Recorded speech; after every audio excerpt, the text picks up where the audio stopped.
Hi, and welcome back to The Secret Life of Parkinson's. I'm Jessica Krauser, and I'm with Brian Baker, Hello, Jess. who is eating jelly beans right now, so he can't talk. Get your water. Wash it down. And now I'm ready. Good. You want to start all over? So, no, you're fine. So I did a poll the other day on YouTube. Like a... What? Nothing. Like, I just was trying to figure out where you were going with this. An online polling Okay.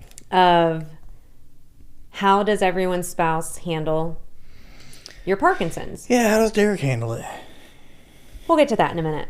So 30% say their spouse ignores it. 50% say their spouse talks about it. 20% said their spouse stresses about it. Derek's in the talks about it, stresses about it, and ignores it bucket. All three of them? All three of them. Depends on what kind of mood he's in. He's actually, I think it's just based on like the year. Like in the beginning, he was very much and he still goes to appointments with me now if I want him to. But like I don't need to because they're pretty much in and out. No, he's got to work because you cut back your hours, so...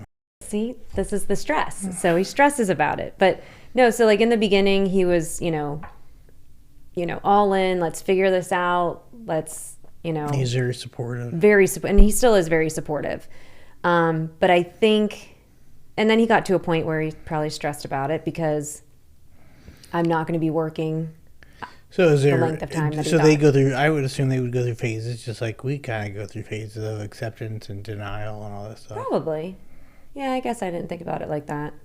He's just at the point now where, like, I think I was talking about, because I have with the nonprofit and then the podcast and then the gym is a big part of, my day and my life. And then, I still have work, but that's part-time.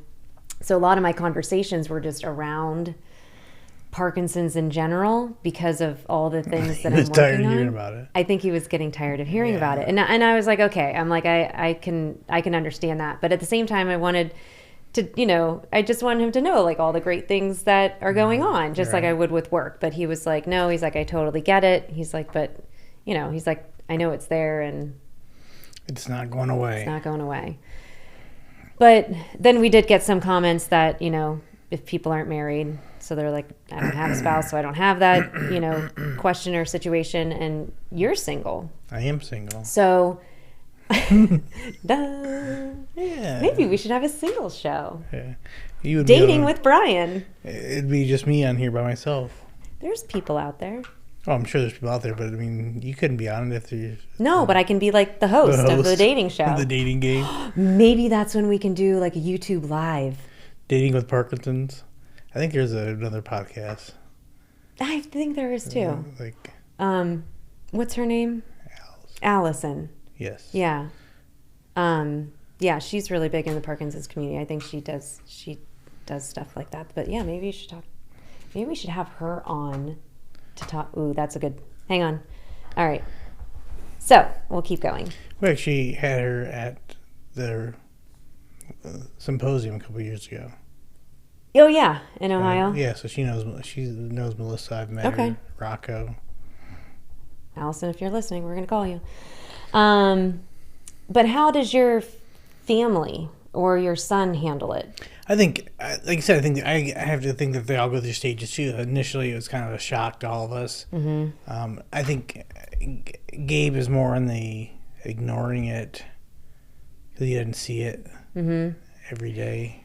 Ignoring it because he doesn't see it or because he doesn't want to? I think probably because he doesn't see it. I don't have the tremor. I've never really had the tremors. More slow, rigid movements, and so he's seen that progress over the past few years. So it's nothing for him. It's not anything new because he's grown with it. Right. My mom probably stresses more on it. My dad probably he's just kind of probably avoids it. Yeah. I mean, it's kind of the guy thing to do. Yeah, the guy thing to do. Well, so we do have a good support group, at the gym. So those that, if their spouse does come to the gym, the caregiver, care partner, has the option to come to a care partner group, which I think is really good. Because I'm sure that there's things that worry them or they discuss that they don't want their partner to know about. I'm sure the frustration. I mean, we get frustrated with ourselves. Can you imagine how much? Yeah. How frustrating we are. Yeah, how frustrating we are to everybody else. I wonder if I'm frustrating to them. You are. Am I? I don't do anything yet. I know, but sometimes it could be just something simple like, getting dressed takes us longer. Mm-hmm. Taking a shower takes us longer. Brushing our teeth takes us, so those things there. Are your eyes watering, Jess? No, I'm itchy. I don't want you to have watery eyes like me. I don't have watery eyes and I don't cry. Next. No. But yeah, I mean, the thing that's got to be hard is I do know, with others that I've talked to in the Parkinson's community, that there are partners who ignore it. And that's got to be really hard. Like those that ignore it, it's like, that's not, it's not helping. It's not helpful at all. Like, it's again, not that you have to like overindulge in something, but like, I would think just to be open to listening and talking about it. It's not going away. It's not going to get any better. Even if you take medication, it might get better. I guess I should be careful how I say that because it could, you could get better, but it's not going away. It's not changing anytime soon. So, you know what I always compare it to?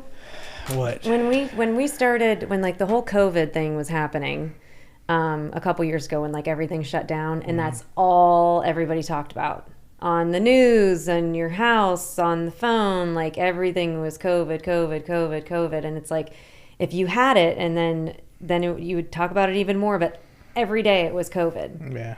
And that was actually a good way that I explained it, I think, to my mom even. I was like, it's kind of like how I think of with Parkinson's. Yeah. Like I said, the first year I had it, it just fully consumed my every thought. And my every thought was Parkinson's. And I just woke up and was like, I can't do this. I can't live worrying about tomorrow and my Parkinson's. Yeah.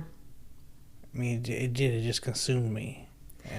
But I think talking... Now I don't even think about it. Yeah. Except for this podcast. I mean, I know. But I mean, like, that's the thing. It's like, I think about it, but I don't think about it in the ways that I used to. Right. Like, I used to think, like, what is 10 years going to look like? What is 20 years going to look like? I don't think like that anymore. It's on my mind because it's like, okay, if I take my medication or, what do I have to talk about next at my next doctor's appointment?